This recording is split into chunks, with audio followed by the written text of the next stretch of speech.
Eu queria que você abrisse em Juízes capítulo 9, porque em Juízes capítulo 9, a gente encontra uma situação bem atípica, uma família que foi destruída. O início dessa família parecia tão bom, né?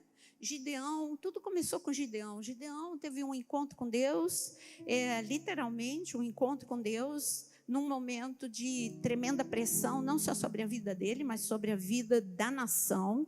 Era um roubo, então era problema financeiro nacional, né? Qualquer semelhança, porque as histórias se repetem. E de repente ele está lá trabalhando e Deus lutando pelo seu dia a dia, e chega o Senhor, e o Senhor diz para ele: você é forte, você é valente. E Gideão, que não se enxergava dessa forma, começa a colocar, sabe, Deus coloca colírio nos olhos dele, e ele enxerga: realmente, eu não tenho força, mas a força de Deus está em mim. E Gideão obedece tudo aquilo que Deus fala para ele. E ele teve uma revelação no impacto que ele teve do encontro com Deus.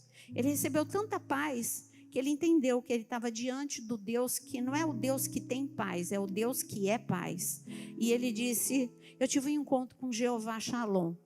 Tudo isso que eu estou contando para vocês é em Juízes capítulo 6. E ele se tornou, olha, Deus agiu tanto através da vida de Gideão, que Gideão se tornou o herói da nação.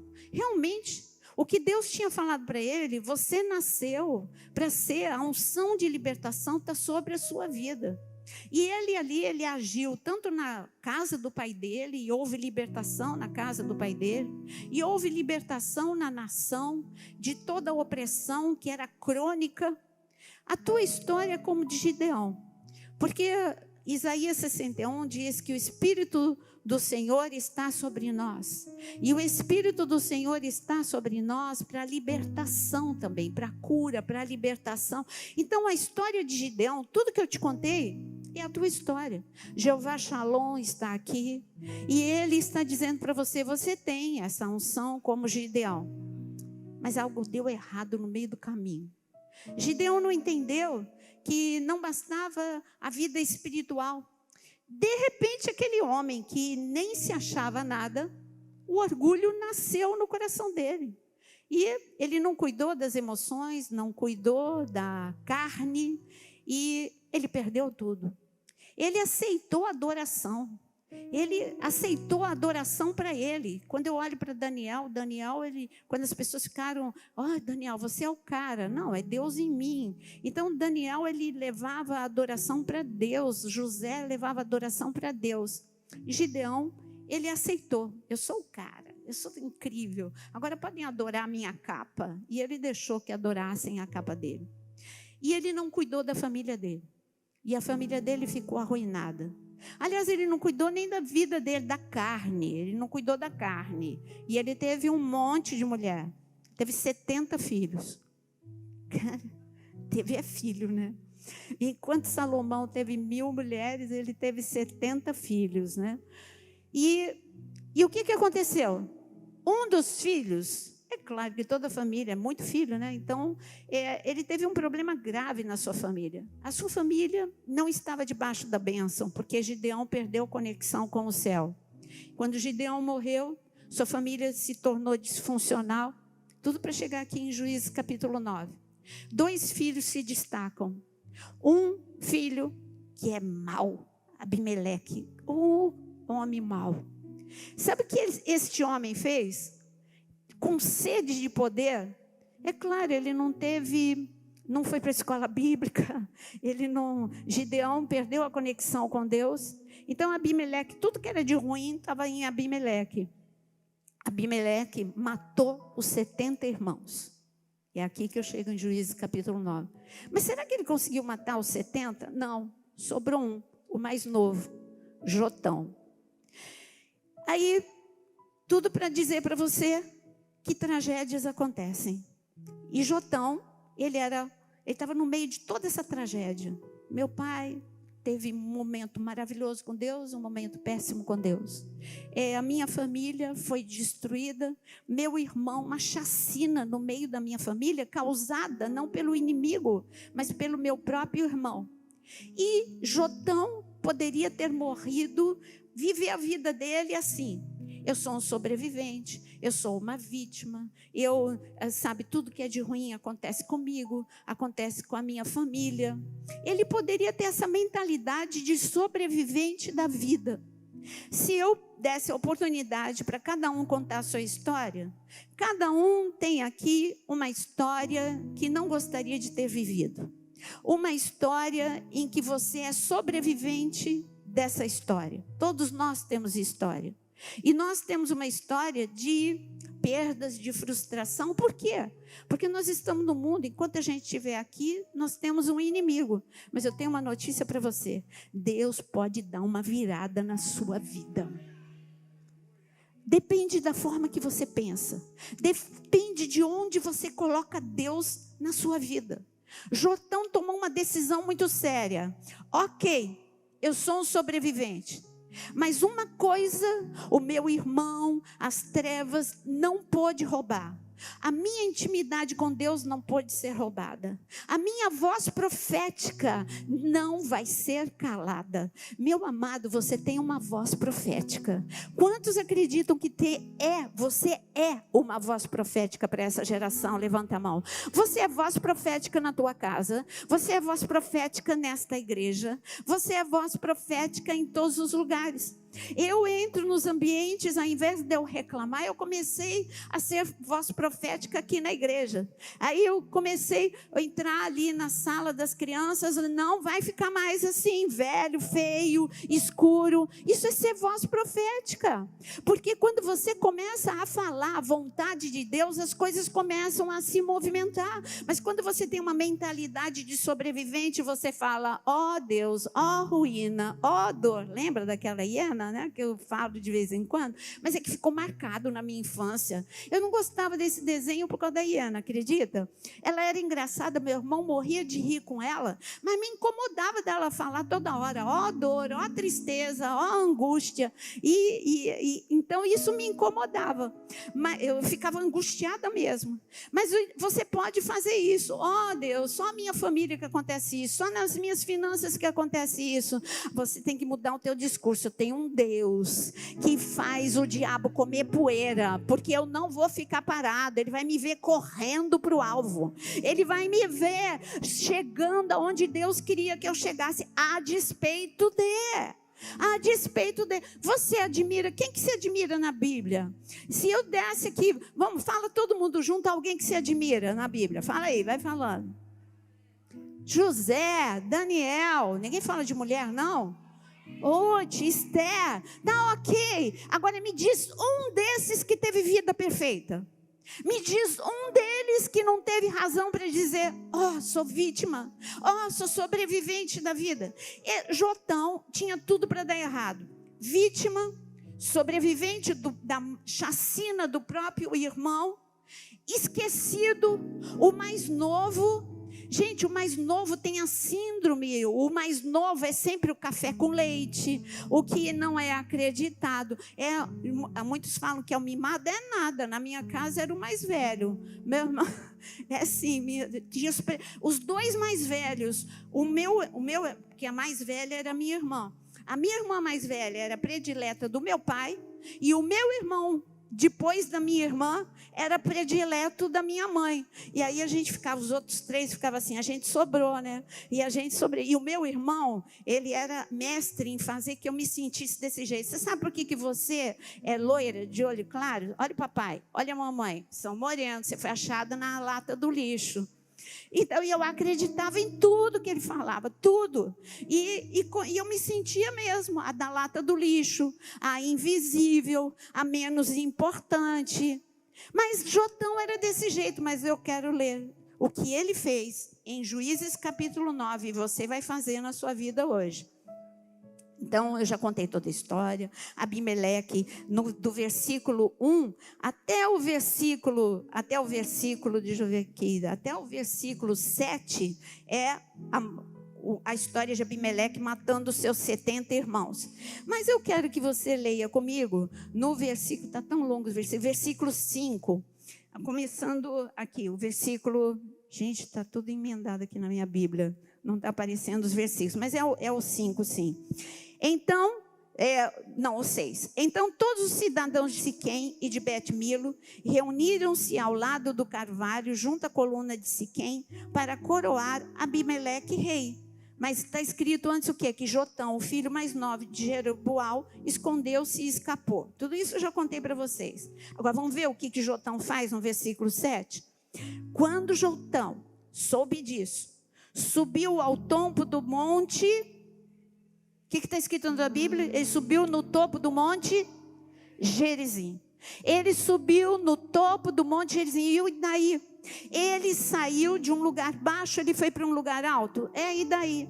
Não, Deus colocou 2 montes. Ele disse através de Moisés. E nós estamos fazendo o nosso devocional em Deuteronômio, então está tudo muito fresco na minha cabeça.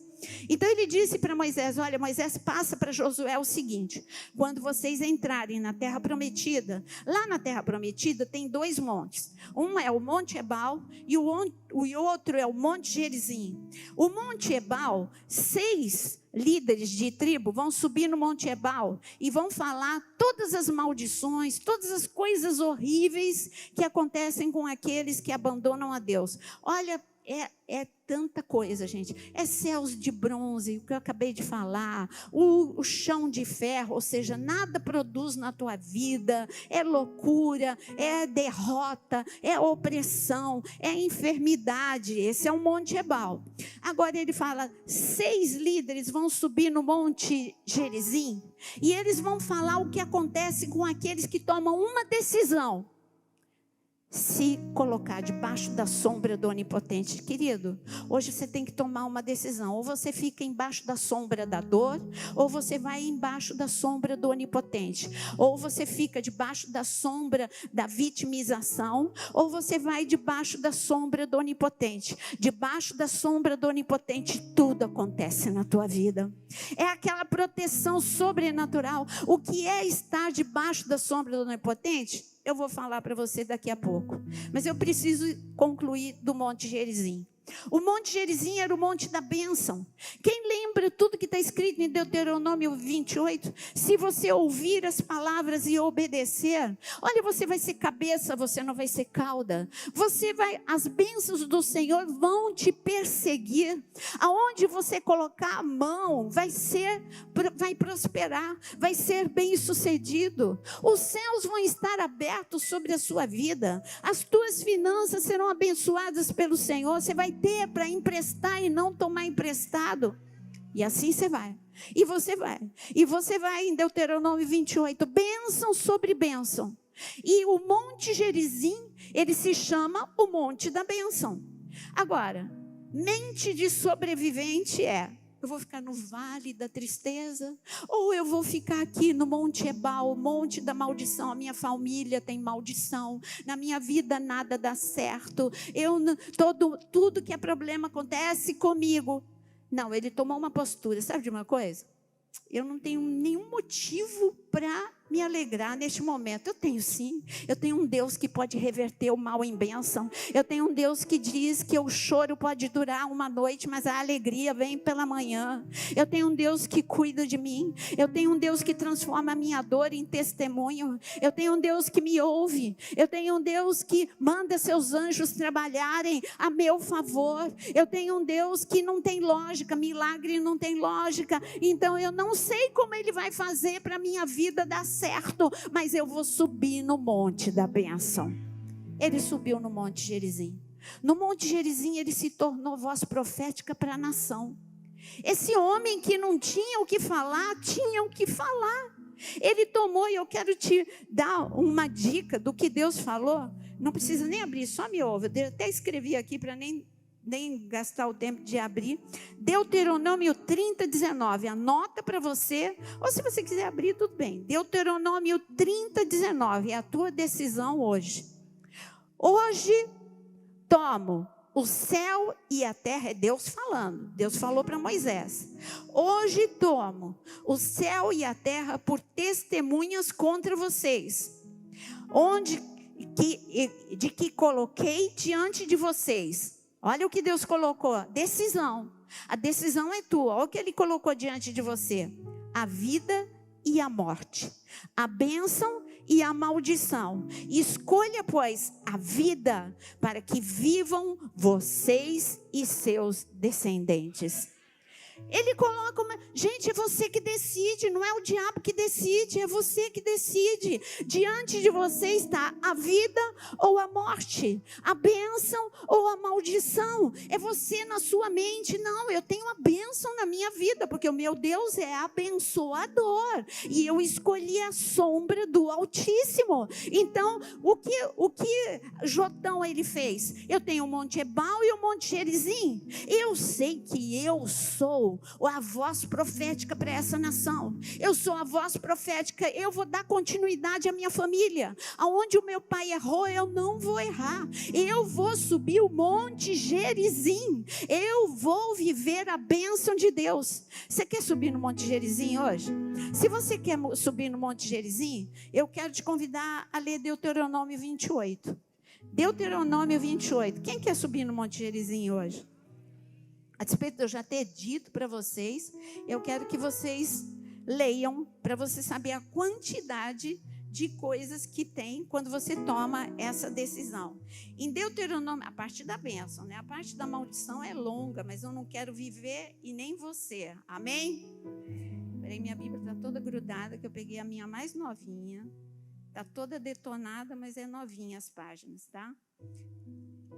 É a mais levinha, é a que eu levo para a viagem. Estou chegando. Estou em Deuteronômio 26.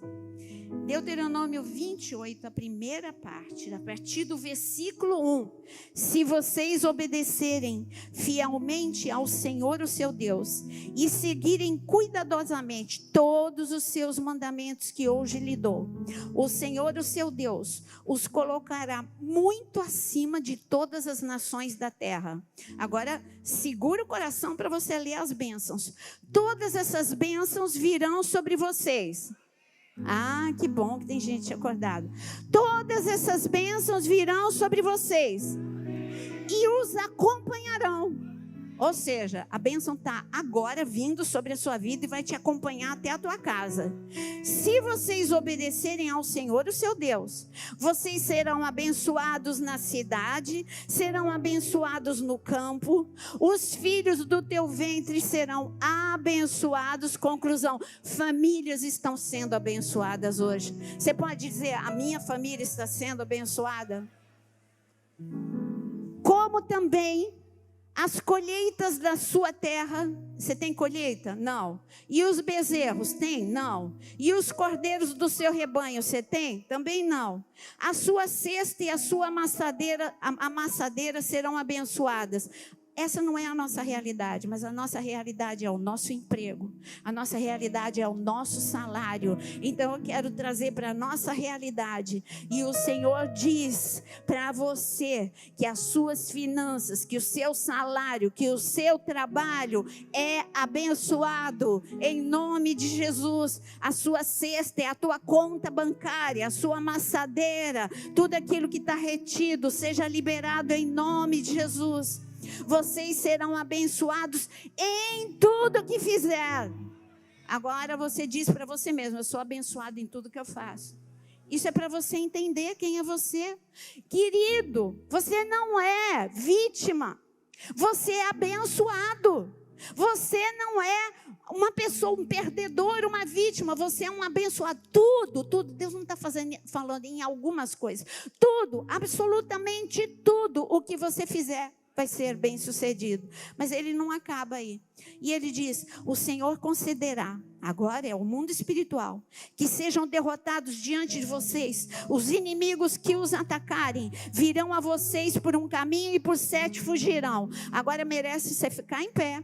Para você agora, porque aqui é uma bênção para o reino espiritual. Quando Jotão, o diabo estava falando, ele vai subir no Monte ele não vai subir no Monte Gerizim, ele vai subir no Monte Ebal ou vai ficar aqui no vale. Eu imagino a cara do diabo quando ele viu este improvável, este homem que só tinha tragédia na vida dele, se levantar. Você tem 2 duas opções: ou ficar prostrado ou se levantar. E hoje Deus está dizendo: se levanta no meio da sua dor. E ali, quando Jotão se levantou e começou a subir no Monte Gerizim, ele falou: não, mas ele vai ficar calado lá, ele vai ficar intimidado. Mas de repente Jotão abre a boca e começa a falar. Daqui a pouco eu mostro o que ele começa a falar. Jotão começa a falar e se torna a voz profética para a nação. Você agora vai falar para o reino espiritual. Você é voz profética agora no reino espiritual. E diga agora, em nome de Jesus: todo o plano das trevas que se levantou contra a minha vida pode vir por um caminho, mas por 7 vai bater em retirada, porque o Senhor está comigo. Ele reverte a minha história, Ele reverte o mal em bênção, Ele reverte as lágrimas em riso. O meu Deus é abençoador, e eu subo no Monte Gerizim hoje em nome de Jesus. Amém? Amém. Mas o bom é que não terminou Deuteronômio 38, 28. O Senhor, você está ainda com ele aí? Versículo 8. O Senhor enviará bênçãos aos seus celeiros, e tudo que a sua mão fizer, levanta a sua mão, tua mão é abençoada, querido. Tudo que as suas mãos fizerem, o Senhor, o seu Deus, os abençoará na terra que lhes dá. Não é pouca coisa, é muita coisa, é muita bênção. Sabe o que eu recomendo para você? Chega na tua casa, sobe no Monte Gerizim e começa a profetizar. Começa a profetizar e declara todas essas bênçãos para a sua casa. Amanhã de manhã, já levanta com Deuteronômio 28 e fala: olha, diabo, eu vou subir no Monte Gerizim. Monte Ebal não é para a minha vida. Jesus levou toda a maldição na cruz do Calvário e eu tenho direito à bênção do Senhor. Amém? Pode sentar mais um minutinho, porque eu quero que você volte para Juízes 9, porque eu nem deixei Jotão falar, só eu falei por ele. Mas eu vou deixar Jotão falar. E Jotão, ele começa a dizer assim, no versículo 7. Ele subiu ao Monte Gerizim e gritou para eles. Gente, quem toma postura de vítima fala baixinho. E Jotão gritou para todo mundo, para a nação: ouçam-me, cidadãos de Siquém. Ei, é Jotão falando. Aí todo mundo: quem é aquele? É o filho de Gideão. Como? Morreram todos, não é Abimeleque? O irmão dele que matou todo mundo. Que injustiça! Jotão devia estar chorando, porque aquele que é ruim está reinando, e o que é bom está escondido. Como assim? E então as pessoas não estavam entendendo, mas Deus fez isso. E aqui, quando Jotão soube disso, subiu ao topo do Monte Gerizim e gritou para eles: ouça-me, cidadãos de Siquém, para que Deus os ouça. Certo dia as árvores saíram para ungir um rei para si. Disseram a oliveira: seja nosso rei. A oliveira respondeu: deveria eu renunciar ao meu azeite com o qual se presta honra aos deuses e aos homens, para dominar sobre as árvores? Então as árvores disseram à figueira: venha ser o nosso rei. A figueira, porém, respondeu: deveria eu renunciar ao meu fruto saboroso, doce, para dominar sobre as árvores? Depois as árvores disseram à videira: venha ser o nosso rei. E a videira, porém, respondeu: deveria eu renunciar ao meu vinho, que alegra os deuses e aos homens, para ter domínio sobre as terras? Finalmente, todas as árvores disseram ao espinheiro: venha ser o nosso rei. E o espinheiro disse às árvores: se querem realmente ungir-me rei sobre vocês, venham abrigar-se à minha sombra. Do contrário, sairá fogo do espinheiro e consumirá até os cedros do Líbano. Aí você pode dizer: entendi é nada. O que Jotão falou? Jotão só estava falando: olha, assim como eu decidi, eu escolhi subir no Monte Gerizim, e a minha vida vai ser outra a partir de hoje, assim também vai reverter. E reverteu, gente. Sabe o que aconteceu? Eu vou antecipar, só para você não ficar muito curioso. O irmão dele, que estava reinando, o irmão dele entrou em falência total, foi morto, destruído. O reinado de Abimeleque não durou. Então aquilo que era injustiça, olha, Deus fez desaparecer em pouco tempo. Mas Jotão ali, ainda com a injustiça diante dos olhos dele, ele se levantou como voz profética, contou uma parábola. Gente, olha, tem 3 árvores. Essas 3 árvores tinham que tomar uma decisão. A videira, a figueira, a videira, a figueira e a oliveira. A oliveira, a figueira e a videira. Elas tinham que tomar uma decisão. Elas tinham que saber em que sombra que elas viveriam. Se elas iriam abrir mão daquilo que Deus deu. Você não tem noção do que Deus deu para você.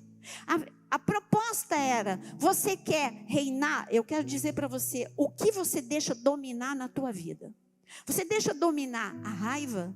Então você está perdendo o fruto do Espírito. A figueira falou, não tem negociação, eu não quero abrir mão do fruto do Espírito na minha vida. Você deixa dominar a amargura, a tristeza, então você está abrindo mão da unção que Deus tem para você. Você quer abrir mão da unção? A oliveira disse, eu não abro mão do óleo não, eu não abro mão da unção não. Queridos, vocês não podem abrir mão do fruto do Espírito. Você não pode abrir mão da unção. Você tem unção de guerra, unção de adoração, você tem unção de ser profeta sobre esta nação e sobre a sua casa e todos os ambientes por onde você anda. As 3 árvores disseram, não abro mão do que Deus me deu e eu vivo debaixo da sombra do Onipotente. Eu estou falando do Salmo 91. O Salmo 91 é aquele que habita debaixo da sombra do Onipotente descansa. E diz o Senhor é a minha torre, o Senhor é o meu baluarte, o Senhor é a minha segurança. Por isso eu não temo, eu estou resumindo, sabe? Por isso que eu não temo a seta que voa de dia, eu não temo as pragas que se propagam nas trevas, eu não temo, olha, 1000 pode cair à minha direita, 10.000 pode cair, mas eu vou ficar em pé, porque eu vou escolher andar debaixo da sombra do Onipotente. Você sabe por que você saiu de casa ou veio direto do emprego? Porque você escolheu estar debaixo da sombra do Onipotente. 3 árvores escolheram estar debaixo da sombra do Onipotente. O recado de Jotão para aqueles moradores de Siquém era esse: olha, vocês estão escolhendo ficar debaixo da sombra do ódio, da violência, da amargura, do orgulho, da ganância, da vaidade. Não vai dar certo. Olha o que vai acontecer com Abimeleque. Abimeleque vai ser destruído. Não escolham a escolha de Abimeleque. É tão fácil fazer essa escolha. Gente, é só você deixar empurrar a vida com a barriga. Você já reparou que tudo que é ruim é mais fácil? Vamos lá, exercita a sua mente. O que é mais fácil? Ficar dormindo ou levantar às 5, às 6 da manhã para fazer exercício físico? O que é mais fácil fazer? Dormir. Então, o que é mais fácil? Se entupir de chocolate ou você falar, eu vou comer um pedacinho, mas eu não vou me entupir de chocolate? O que é mais fácil? É você mentir ou falar a verdade? Para muitos, a decisão de falar a verdade custa o tempo todo, não é de vez em quando, é o tempo todo. Falar a verdade o tempo todo, custe o que custar. Essa é uma escolha. Sabe o que é isso? Jesus já tinha dito, a porta estreita nunca é uma decisão fácil, porque a porta estreita só passa você, pessoa espiritual. Agora as suas bagagens, sabe, de raiva, de mágoa, de preguiça, sabe, o domínio da carne sobre a sua vida vai ter que ficar do lado de fora. A porta larga, você passa com tudo. E aí quando você passa com tudo, é a ruína da tua vida. Agora a porta estreita não, você tem que renunciar todo dia. Não posso conviver com isso, não posso conviver com aquilo, não posso conviver com isso, não posso conviver com aquilo, eu não posso guardar rancor, eu não posso explodir em ira, e assim vai. Quando você toma essa decisão, sabe que quero te dizer? Do outro lado da porta, sabe quem é que está te esperando? Jesus. Para andar com você. Boa escolha, meu filho. Agora vamos andar mais uma milha, porque eu vou te levar ao próximo next level.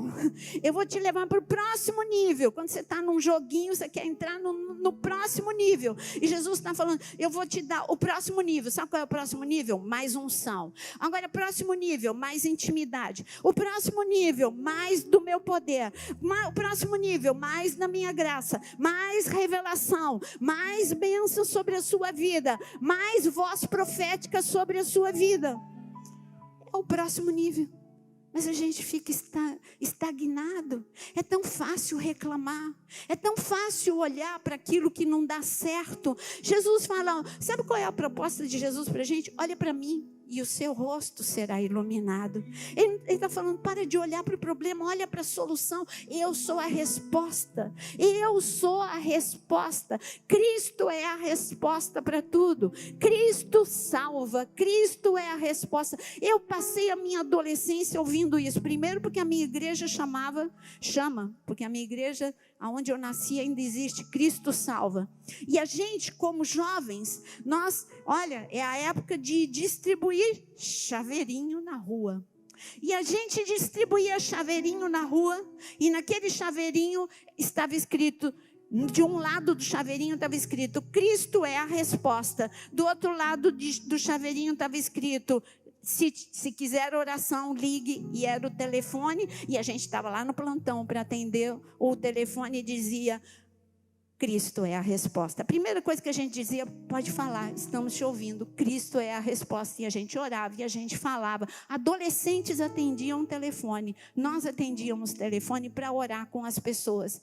Eu quero dizer hoje para a sua vida, Cristo é a resposta. Cristo foi a resposta na vida de Jotão. Quem se deu mal na vida foi Abimeleque. Abimeleque que se achava, e quem olhasse o Instagram de Abimeleque dizia, esse deu certo na vida. Quem olhasse o Instagram, as redes sociais de Jotão, esse se deu mal na vida. Mas como Jotão escolheu a sombra do Altíssimo, ele se deu bem na vida. Eu queria que você abrisse em Atos capítulo 27. Mas peraí, sair do Jotão é porque se tem uma pessoa que sabe fazer boa escolha, é Paulo. Paulo viveu sufoco atrás de sufoco. E eu garanto para você que a gente só fica nesses dois, tá? Em Atos capítulo 27, nós temos um Paulo vivendo uma situação que ele não merecia. Aliás, a gente não merece, né? Quando a coisa dá errado. Mas o que ele viveu sustenta a nossa fé até hoje. Atos 27, ele está vivendo uma tempestade. Ele está vivendo um temporal no meio do mar. Quem já assistiu o programa Pesca Mortal aqui? Eu amo assistir. Vocês já viram qual é o meu gosto? Negócio coisa de investigação policial. Amo. Só que assim, minha mente, como ela é acelerada, eu já vejo a resposta antes do tempo. Aí eu fico frustrada porque eu já vou desvendando assim, os mistérios lá. Então, eu gosto muito da pesca mortal. A pesca mortal, para quem não conhece, é lá em mar gélido, e eles pescam caranguejo, mas as águas, gente, é assim, horrível.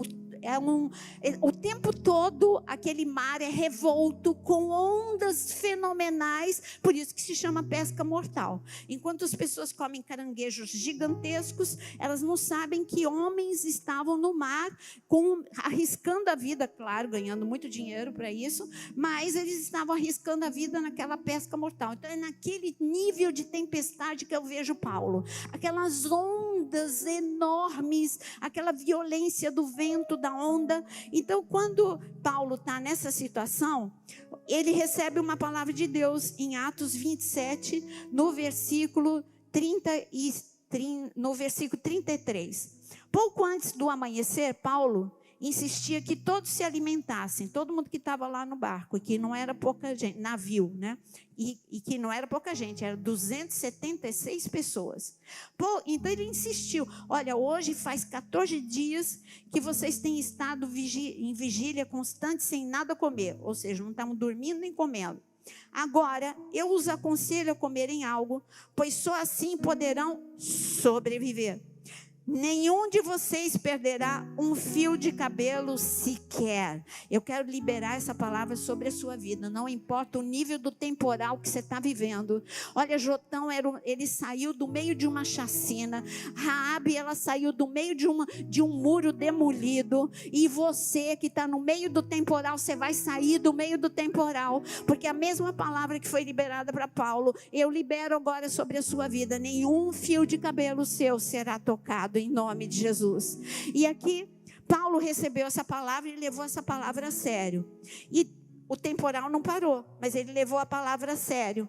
Então, agora você vai pular no versículo 41. Esse navio encalhou num banco de areia, onde tocou o fundo. A proa encravou-se e ficou imóvel. A popa foi quebrada pela violência das ondas. Você viu? A violência das ondas arrebentou com a popa do navio. E aí, a palavra de Deus não se cumpriu? Aí os soldados queriam matar todo mundo, mas o capitão não deixou. Avançando, está escrito, então, os soldados resolveram matar os presos para impedir que alguns deles fugissem, mas o centurião queria poupar a vida de Paulo e os impediu de executar o plano. Então, ordenou aos que sabiam nadar que se lançassem primeiro ao mar em direção à terra. Os outros teriam que salvar-se em tábuas ou em pedaços do navio. Dessa forma, todos chegaram a salvo em terra.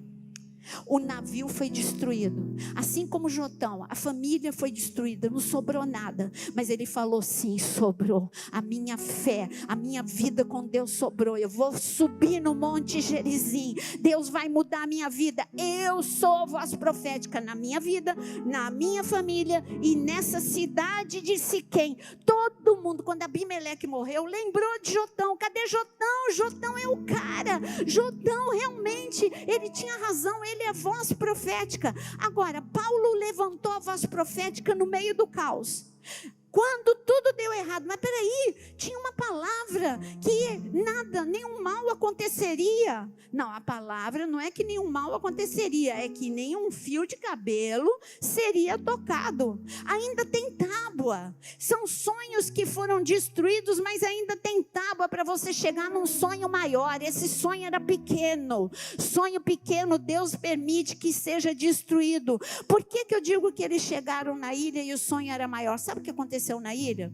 Receberam um navio melhor, teve avivamento na ilha, teve cura na ilha, teve demonstração de poder, glória, teve tudo que você pode imaginar naquela ilha, onde tudo tinha para dar errado. Agora vai falar para aqueles homens que estão agarrados na tábua, com frio: olha, você vai dar tudo certo. Aí, eles só podiam pensar numa coisa: Paulo disse que nós não vamos morrer, então nós vamos chegar. Agora não é Paulo não, é Deus falou que você não vai ser destruído. O diabo veio para matar, roubar e destruir, mas Jesus veio para te dar vida e vida em abundância. Você é Jotão nessa geração, você é Paulo nesta geração, você que é um improvável, você que é um invisível, é você mesmo que Deus escolheu. Ele só espera que nesta noite você faça uma escolha: subir ao Monte Gerizim, agarrado na tábua, de qualquer jeito, mas você tem que subir ao Monte Gerizim. O Monte Gerizim é a tua fé em Deus, o Monte Gerizim é a tua vida com Deus, e você vai subir no Monte Gerizim hoje. Mas eu queria que você subisse o Monte Gerizim lendo o Salmo 91. Eu falei tanto da sombra do Altíssimo, eu não posso deixar de ler o Salmo 91, mas Salmo 91 a gente lê em pé. Gente, é uma arma de guerra, o Salmo 91, que você não tem noção. O Salmo 91, ele tem tudo que a gente precisa. Veja o que está escrito: aquele que habita no abrigo do Altíssimo. Eu estou com a NVI, por isso que está diferente. Aquele que habita no esconderijo, aquele que abriga. Estou gostando até mais dessa tradução, do abrigo do Altíssimo. Mas quando eu falo aquele, quem estuda português sabe, eu sou professora de português. Então, quem estuda português não precisa ser professora para saber isso. Aquele é o que está distante, este é o que está perto. Então, quando eu falo assim, eu estou deixando a palavra distante de mim. Fala, eu. Então fala, eu habito no abrigo do Altíssimo. Fala na tradução da NVI, que eu gostei mais do abrigo. Então, só que, sabe o que está escrito em Juízes capítulo 9? Jotão subiu ao monte Gerizim e falou em alta voz.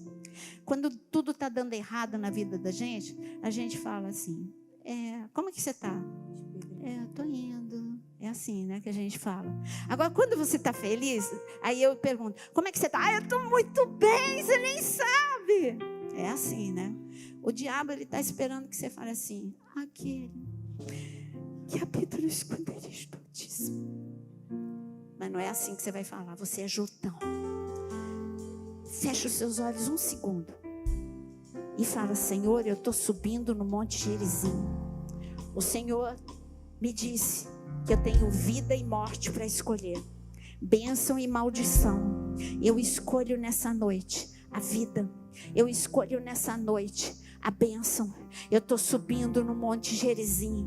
Eu sou como Jotão, diante da dor, diante dos problemas. Eu abro a minha boca para dizer, eu escolhi a sombra do Altíssimo. Eu escolhi o abrigo do Altíssimo. Por isso, as trevas não vão calar a minha voz profética nessa noite. Eu me levanto para dizer que eu escolho a escolha de Deus para minha vida. Agora sim, abra os olhos lendo o Salmo 91. Vamos falar todo mundo junto na versão NVI. Aquele que habita no esconderijo do Altíssimo. Fala comigo. Aquele que habita no abrigo do Altíssimo e descansa à sombra do Todo-Poderoso. Só que eu já li errado. Vamos falar na primeira pessoa. Eu habito no abrigo do Altíssimo e descanso à sombra do Todo-Poderoso. Por isso eu digo, o Senhor é o meu refúgio, a minha fortaleza. Eu confio no meu Deus. Eu vou viver, eu não vou morrer. Eu escolho a vida, eu escolho a bênção. E como eu escolho a vida, e como eu escolho a bênção, Ele me livra de toda armadilha. Ele me livra do laço do caçador, do veneno mortal. Ele me cobre com o seu manto, e sobre o seu manto eu encontro refúgio. A fidelidade do Senhor é o meu escudo protetor. Eu não temo o pavor da noite, eu não temo a flecha que voa de dia, nem a peste que se move sorrateira nas trevas, nem a praga que devasta ao meio-dia. Agora fala bem alto. 1000 podem cair ao meu lado. Fala, 1000 pode cair ao meu lado, 10.000 à minha direita, mas nada me atinge, porque eu olho e verei o castigo dos ímpios. Eu fiz do Altíssimo o meu abrigo, eu fiz do Senhor o meu refúgio. Por isso, nenhum mal te atingirá, desgraça alguma chegará à tua casa. Desgraça alguma chegará à tua casa, porque Deus deu ordem aos anjos a teu respeito, para que te protejam em todos os caminhos. Porque com as mãos dele, eles te segurarão para você não tropeçar em nenhuma pedra. Agora, firma teu pé, pisa. Você vai pisar no leão, você vai pisar na cobra, você vai pisotear o leão forte e a serpente, porque você está acima das trevas. Você subiu no monte Gerizim e você pisa na sentença das trevas contra a tua família, pisa na sentença das trevas contra a tua vida. vida. Pisa nas sentenças da treva contra as tuas finanças em nome de Jesus. E eu quero dizer, porque Ele me ama, Ele me resgata, Ele me protege, porque eu conheço o seu nome. Eu clamo ao Senhor e Ele me dá resposta. Na adversidade, Ele está comigo. Ele me livra, Ele me cobre de honra, me dá vida longa. E lhe darei e mostrarei a minha salvação. Agora deixa a sua Bíblia e adora a Deus, porque o Senhor está aqui. Ele vai reverter o mal em bênção. Lá de cima, lá do Monte Gerizim, você que precisa de um milagre maior do que você, levanta a sua mão. Eu quero orar por você. Você que precisa de um milagre maior do que você. Sabe o que é um milagre maior do que você? Você não tem de onde tirar. Você não, com as suas mãos, você não consegue solucionar. Senhor, é do alto do Monte Gerizim que nós olhamos para Ti. Nós olhamos para Ti sabendo que o Senhor é o nosso socorro, o nosso refúgio, a nossa proteção. Socorro bem presente na tribulação. Aqui no Salmo 91 está escrito que nós conhecemos o Teu nome. Sim, conhecemos que Tu és Jeová Sabaoth, o Deus das guerras. Por isso toda guerra cesse agora em nome de Jesus. Senhor, Tu és Jeová Rafa, o Deus que cura aqueles que estão enfermos. Senhor, Tu és Jeová Jireh, o Deus provedor. Provê, Senhor, aqueles que estão em dívidas, aqueles que estão em necessidade. Vem, Senhor, resgata. Vem, Senhor, e salva. Vem, Senhor, e liberta em nome de Jesus.